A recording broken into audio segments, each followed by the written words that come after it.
Hello? Hi there. We've got 8 people live. Good afternoon. Happy Friday. All right, I'm going to get started. It's right at 12 o'clock. Those of you who are on here, how's the sound? Can you hear me?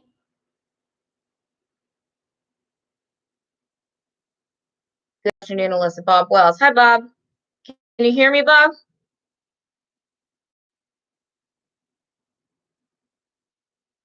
Okay.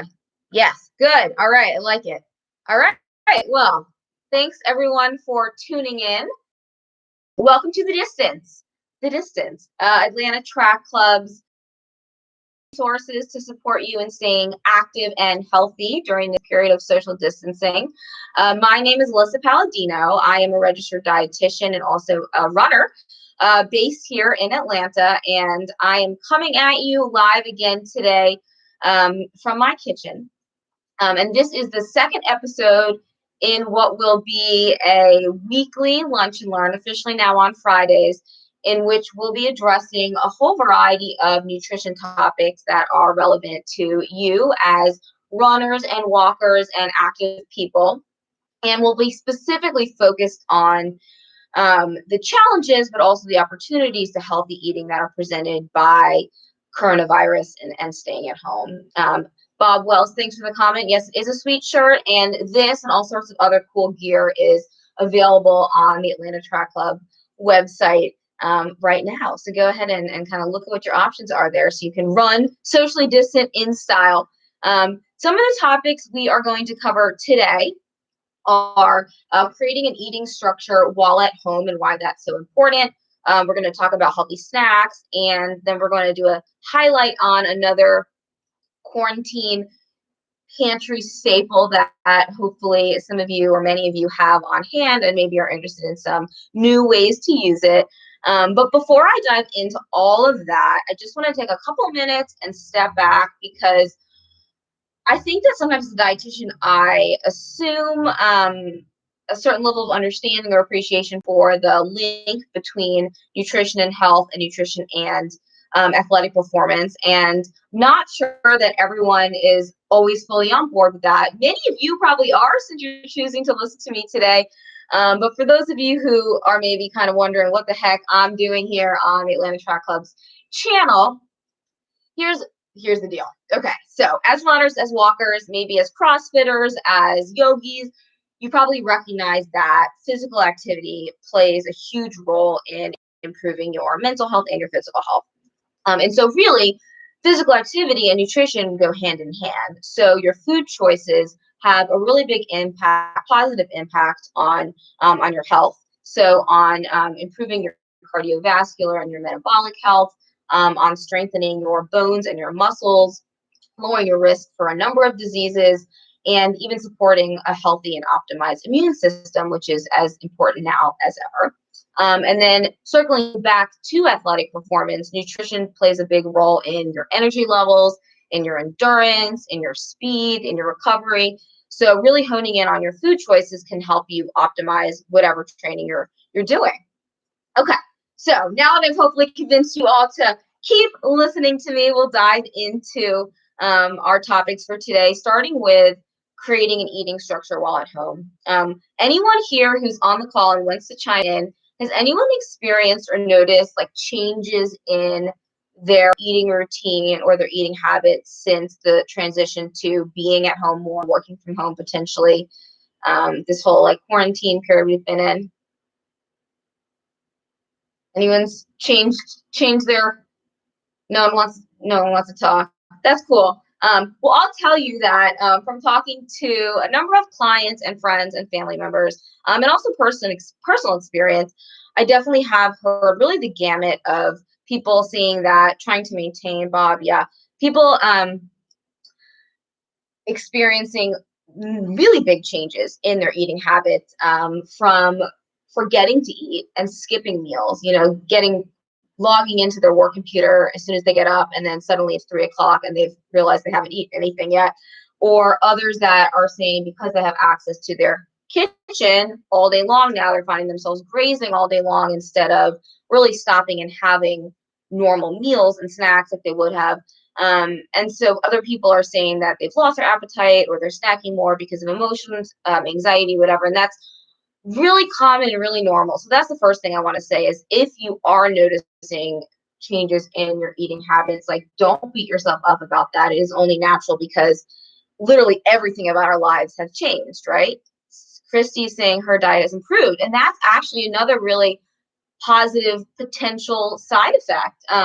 Some of us having more access to our kitchen and more impetus really to cook for ourselves, maybe actually eating better if we're someone who used to eat out a lot. So yeah, I mean, there's a lot of, like I said, challenges, but also opportunities when it comes to food that are presented by this unique environment that we find ourselves living in. For a lot of people, though, whatever gave structure to their eating routine previously doesn't exist anymore. So, for example, I mean, somebody who maybe always eats breakfast as soon as they get to their desk at work, they break for lunch with their coworkers at the same time every day in the corporate cafeteria or in the break room. Maybe they have an afternoon snack at a set time because they're timing it before their evening workout class or group run.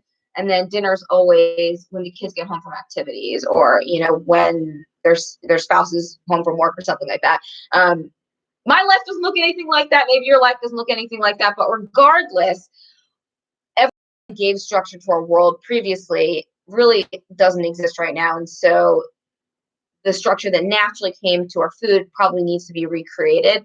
And there's a really important value in doing that because whether you're finding yourself grazing all day or skipping meals or anything in between, you're probably not optimizing your energy levels, your focus. You may find yourself feeling more distracted or sort of sluggish or foggy headed. And so instead, I would encourage you to think about your day and try to create an eating structure where even if it doesn't look exactly like it looked when you were going to work and living out in our social world, it does have some sort of structure that is conducive to your current lifestyle. So think about the hours that you're up and active and try to plan meals and snacks every 3 to 4 hours, ideally. That's not like a one size fits all timing strategy, but for most people, that is a good range where you're going to keep your blood sugar level steady, you're going to keep your energy level steady, you're going to prevent yourself from ever kind of dipping too low and getting too hungry. And that can then help with overeating or mindless eating or kind of impulse eating. So thinking about your day, planning those meals and snacks at regular intervals. If you are living with other people, so you have a family at home or you have roommates, try to plan your meals with those people so that you are not just eating on your own or you don't have to remember to eat on your own. And it also kind of recreates the social world that we don't really have access to as much right now because food is, yes, it's fuel, but it does also play like social and emotional roles in our lives. And so that's still true now. If you live alone and you're working from home, you may want to consider setting up like Zoom lunches with your coworkers or other friends who are working from home. Actually, the Zoom lunch with coworkers is something that was suggested to me or told to me that she was doing it by another Atlanta Track Club member. I don't know if she's on right now, Michelle Silm, but curious to know if any of you have strategies you've tried to create an eating structure or eating schedule for yourself while you're at home. I don't want to call anyone out, but feel free to chime in. I love hearing from you, and I'm sure everyone else will appreciate hearing other ideas, not just mine. If you're finding yourself that you're struggling to remember to eat, you could try setting a timer, like literally setting this timer on your phone or using an app that's going to remind you. Pick those times, then try as best as possible to stick to them. It doesn't have to be super rigid. There's something to be said too for mindful eating and listening to your body's hunger and satiety cues. But for right now, when this whole kind of unprecedented, uncertain time, when all of our kind of external cues for eating times are gone, it's not a bad idea to kind of at least set some parameters for the timing. Your energy levels will thank you. Bob Wells says, ooh, a Zoom lunch. I love that idea. Yeah, it is a great idea. And a lot of us are doing Zoom happy hours, but there's no reason we can't do Zoom meals as well.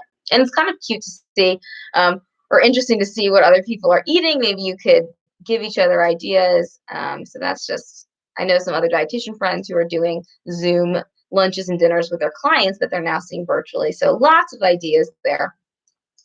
So that's creating structure. I know a lot of offices are now kind of making plans for ramping up, moving back into the building, and things are changing here in Georgia, but most of us are still going to have several weeks, if not several months, of being at home. So if your eating is all over the place, there's still time, there's still value in trying to step back and create a structure for yourself. And let me know if any of these things have helped, and what you decide to give a try. So the next topic is snacks, healthy snacks. And I mentioned with creating structure that you want to plan your eating occasions, meaning your meals and your snacks, every 3 to 4 hours. If you don't have a timing that you already know works for you, every 3 to 4 hours to kind of keep those energy levels steady and manage that hunger. So that means you're going to want to plan some snacks in addition to your meals. And I like to use the word snack smart, because for a lot of people, snacking seems to have like a negative connotation. And they often tell me they try not to snack, or they see snacking as somehow like a weak habit or something like that. And it absolutely is not the case. Snacks really can play an important and really helpful role in a healthy eating pattern. But you want to be smart about them. And there's some really good tools and strategies that I'm going to teach you today. Well, I'm going to kind of cover the basics today, and then check out the website, The Distance, because I'm working on a blog post that's going to go into way more detail, probably more than you ever wanted to know about snacks. But the first thing to keep in mind is timing. So again, with those 3 to 4 hours, everybody needs snacks at different points depending on their schedule, right? And so look at when you're having your meals and insert those snacks when you're going with those large stretches of time. So if you're always having lunch at noon and you're always having dinner at 7, a really good time for a snack would be about 3 or 4 p.m. Because at that point, you're probably starting to feel hungry. You're probably starting to lose focus, feel a little bit, maybe foggy brains. And we all know what happens when we try to go too long without a snack. What happens?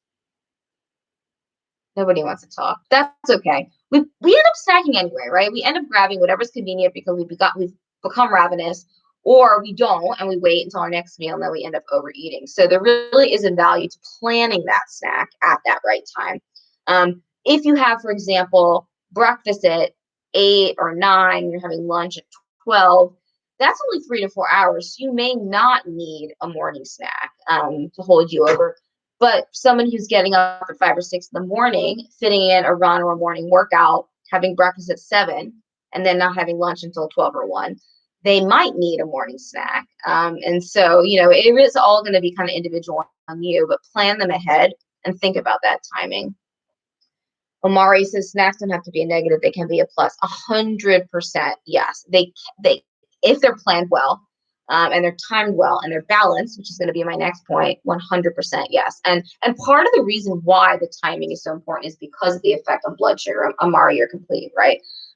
We want to keep our blood sugar as steady as possible throughout the day. We don't want it to spike. And so that, to a certain degree, has to do with our food choices. We also don't want it to dip too low. And that can come from going too long stretches without meals, especially as people who are active, running and walking. Okay, so timing is one really key point for snacking smart. The next is actually, so it's what we're eating, right? When we're eating, what we're eating. And the key to a snack that's going to keep you energized and satisfied until your next meal, which is really the goal, right? Is to think about the balance, the nutritional balance of that snack. And so ideally your snack has fiber-rich carbohydrates, it's got a protein source, and or a healthy fat source. And some foods naturally contain a combination of these nutrients. And one of the food items I'm going to highlight later is a good example of that. But an easy way to create a balanced snack is to think about pairing. So pairing a food that has fiber-rich carbohydrates with, oh no, my internet is going weird. Can you all still hear me? Hope you can still hear me and see me. I just got a little weird internet bubble. Okay. Pairing. Pairing a fiber-rich carbohydrate with a good protein source and or a healthy fat source. So some kind of go-to examples for that would be like an apple. So this is like any kind of produce, any kind of fruit or vegetable is going to be your fiber-rich carbohydrates, going to give you energy, and then you want to pair that with some kind of protein source. So like your cheese, like your peanut butter, which is going to be that healthy fat, also a little bit of protein. So you can also do something like whole grain crackers or bean chips or mini pita or even pretzels or popcorn, some more traditional snack food as your carbohydrate, ideally going with some fiber. And then you want to think about pairing it with your hard-boiled egg, your string cheese, your canned tuna, your canned chicken, which some of you may have in your quarantine pantry, some sliced deli meat, even some jerky, another shelf-stable protein source. I always love doing either fresh or frozen berries with Greek yogurt or cottage cheese for, again, that fiber protein combination. But thinking about pairing those nutrients and getting a combination of nutrients is always going to keep you more satisfied than just choosing one. Does that make sense? I hope some of you can identify foods that you're already eating that you can now pair together if you haven't already. Anyone have a favorite snack, a favorite balanced snack that they want to share? So yes, Bob and Christy both do. Yes, they have a favorite snack they want to share. I'm going to look for these answers. And I will tell you that the snack that I demoed last week, the Pantry, what did I call them? They're energy bites, but I think I called them Pantry bites or something last week. Anyway, Pantry power bites. I don't know. The oats gave you some fiber, rich carbohydrates, and then the peanut butter and the nuts gave you that healthy fat and your protein. So that would be an example of a balanced snack, those energy bites that I made last week. Christy says she loves apples and peanut butter. Yes, and I would fully agree. Apples and peanut butter is one of the most balanced snacks out there, not to mention delicious. But actually, that and banana and peanut butter too. Yeah, that actually brings me to my next point about snacking smart, and that is portions. So some of a good thing doesn't mean that more is also a good thing. I kind of butchered that, but you know what I mean. And I'm going to make a running analogy here because let's talk about speed work. Speed work is great for building speed. It's great for our fitness levels. Most training plans will call for 1 day of speed work a week, right? And do that, you're going to see your running improve. But it doesn't mean that it's better to do all your runs speed work, right? And in fact, if you do that, it's detrimental and it might increase your risk for injury. So similarly, with our foods, with our snacks, more is not necessarily your more energy dense foods like your peanut butter, like your hummus, like your avocado, like your cheese, even like your nuts. So these are foods where it is important to pay attention to portion size. So a great snack would be an apple and a couple of tablespoons of peanut butter. If you open up the peanut butter with a spoon and eat half the jar, it's not as beneficial to your overall energy levels or your overall health. That said, if that happens from time to time, don't beat yourself up. Peanut butter is delicious. These are stressful times. And shame, guilt, negativity really have no role in a healthy eating pattern. So give yourself a break there. But yes, portion size is something you want to keep an eye on. And a lot of times people ask me what the right portion size is for particular snack foods. And I can't really tell you that because everybody's needs are so different. What you will see if you read labels on packages of foods is serving size. And serving size just tells you the nutrition information for one serving of that food, but you may need more or less than a serving size. And then the portion is what you actually consume. But it's not a bad idea to actually look at what the serving size is for certain foods because it just kind of gives you a gauge of what you're getting. And it might surprise you, like with peanut butter, for example, the serving size is 2 tablespoons. Again, you may need more or less, but a tablespoon is roughly the size of your thumb. So if you were trying to eat 2 tablespoons, about 2 thumbs. And packages can be deceiving. Something might look like it's one serving that you could eat it easily in one sitting. And then you actually read the package and you realize the serving is maybe there's 3 to 4 servings in that package. I'm just going to pull out these whole grain crackers as an example. It's not a big package. I think a lot of us could probably open these up and kind of just eat the whole package and think it was okay, and maybe it is. But just know that the serving for this cracker is actually about an ounce, 15 crackers, and there's three and a half servings in this package. So just kind of awareness, a tool, knowledge to learn. And that is another point on portion size, that if you are someone who's finding yourself snacking mindlessly or overeating more than you're comfortable with, it is a good idea to actually take your snack and plate it or place it in a bowl instead of eating it directly from the package. And if you're really struggling with this, you might even want to invest in buying individually portioned snacks that just make it easy to grab one serving and you don't even think about it. It's not, as environmentally or economically friendly usually. So maybe you just, plate it yourself, or take out your Tupperware, or take out your Ziploc bags and do your own kind of portion control that way. And look at some comments here now. 1 to 2 ounces of nuts. Yeah, 1 ounce of nuts is a serving, and then the portion that any given one of us might need could be half an ounce, 2 ounces. But yeah, you do want to focus on how many nuts am I actually eating. An ounce of nuts is about a 1/4 cup, and so you could also just think about kind of filling your palm. But several handfuls of nuts may set you back more than you realize, and actually then interfere with your appetite at your next meal. Whole wheat peanut butter snack crackers. Yeah, I mean, that's actually a really good balanced snack because you're going to get those fiber-rich carbs from the whole wheat crackers, and then the healthy fat and a little bit of protein from the peanut butter. Amari also had a great suggestion here with your Cliff bars. Yeah, I actually like to recommend bars as a snack just for the convenience factor, especially when we kind of get back to our busy lives and we're commuting and we're running from thing to thing, to keep some bars either in your desk, in your car, in your purse. And they're a good example of a food that already naturally contains that balance of nutrients. So usually has a balance of protein, fats, and carbohydrates to keep you energized and keep you satisfied without having to add anything to it.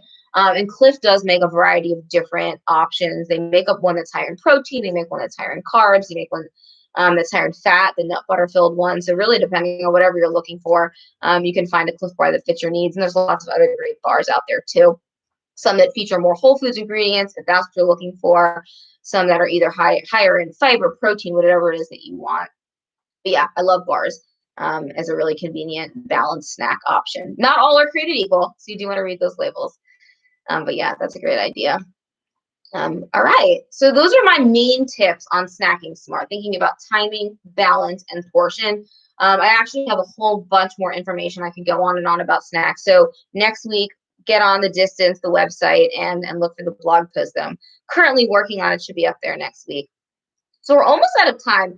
I do want to do a little spotlight on the shelf-stable pantry item that I promised that I would talk about. I might not do the demo and just kind of talk it through for the sake of time. But the food that I'm going to talk about today are chickpeas or garbanzo beans. So they are the same thing, 2 different names for the same food.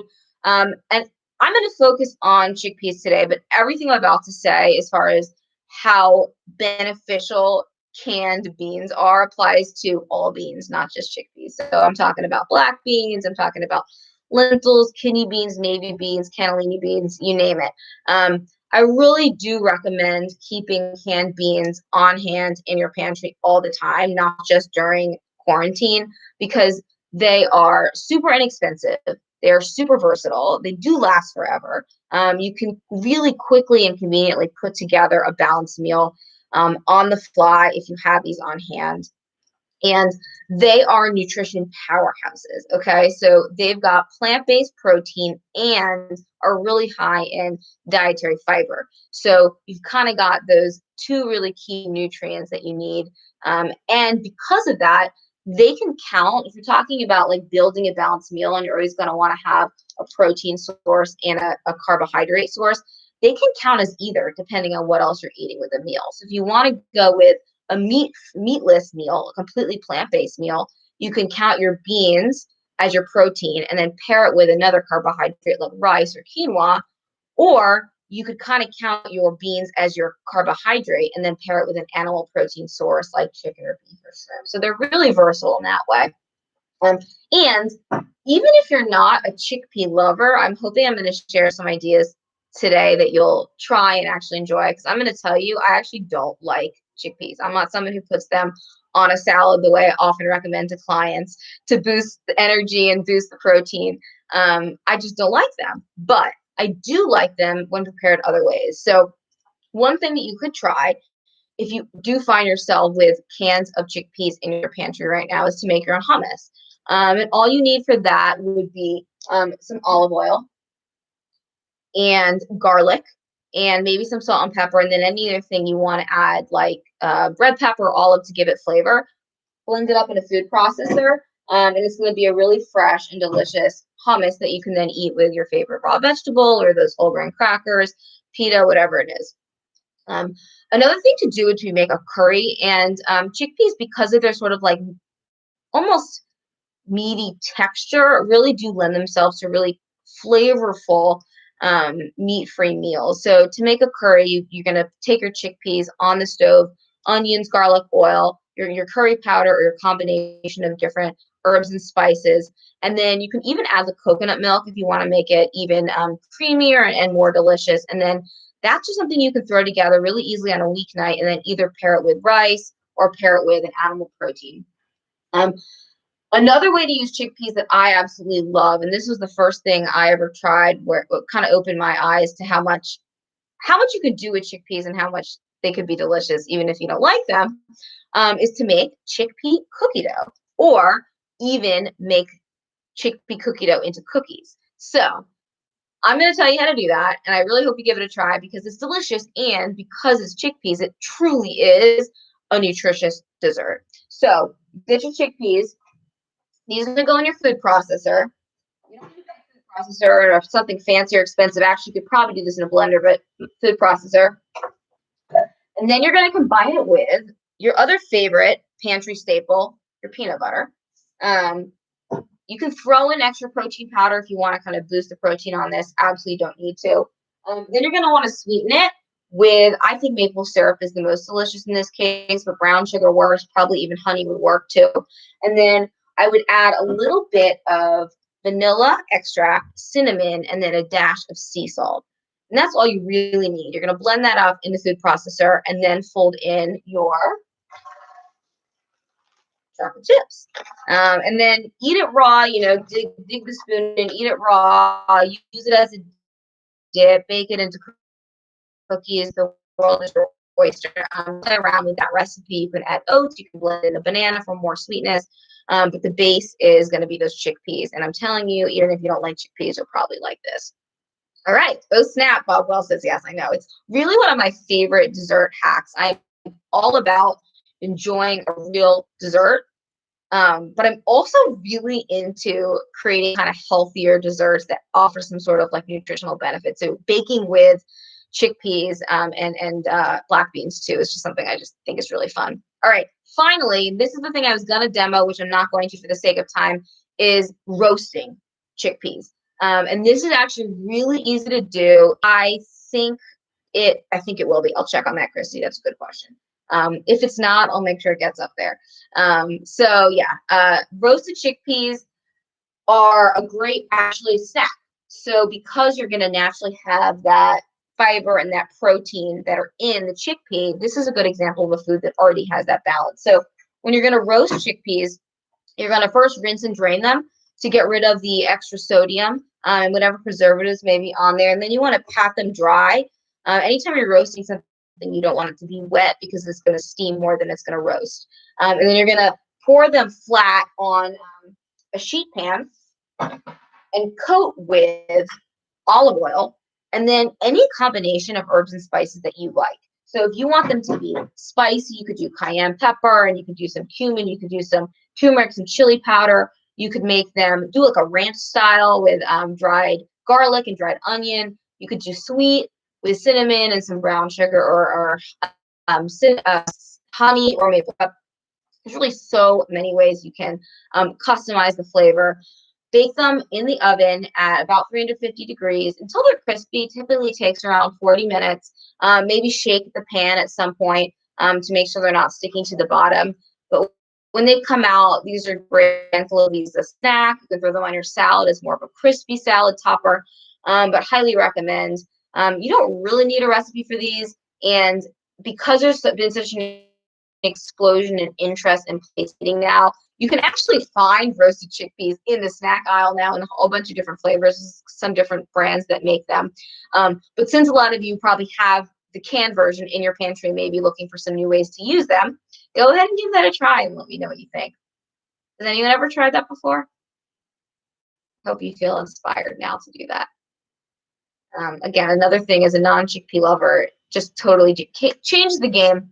So we are right at 12:30 now. Thank everyone for tuning in, sharing your lunch hour with me today. I hope you'll think about balancing your snacks. You'll try chickpeas in a new way. Please share out. I think forever, I don't know. So send people here, and I'll see you again next Friday at noon. In the meantime, don't forget, every Monday, 8 a.m., the Atlanta Track Club team is doing awesome workouts here for you. And if you want to look